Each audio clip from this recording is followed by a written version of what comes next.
What about an online dispute? Some companies try to speed up their service by using online disputes. There are a whole host of reasons not to do this. Additionally, you should never dispute online either. Here's why. When a dispute is entered online, it goes into EDRP, or Expedited Dispute Resolution Process. This sounds great until you read a little further into the FCRA. It clearly states that if a dispute goes into EDRP, then the bureaus do not have to comply with certain sections of the FCRA. Did you hear that? They get to ignore the law. The sections they don't have to comply with are also quite handy in the credit repair process. One section is the method of verification section. If an item comes back as verified, they don't have to tell you how it was verified. Another section is a reinsertion letter section.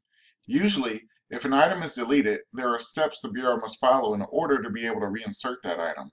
One of these steps is to send you a reinsertion letter before placing the item back on your report.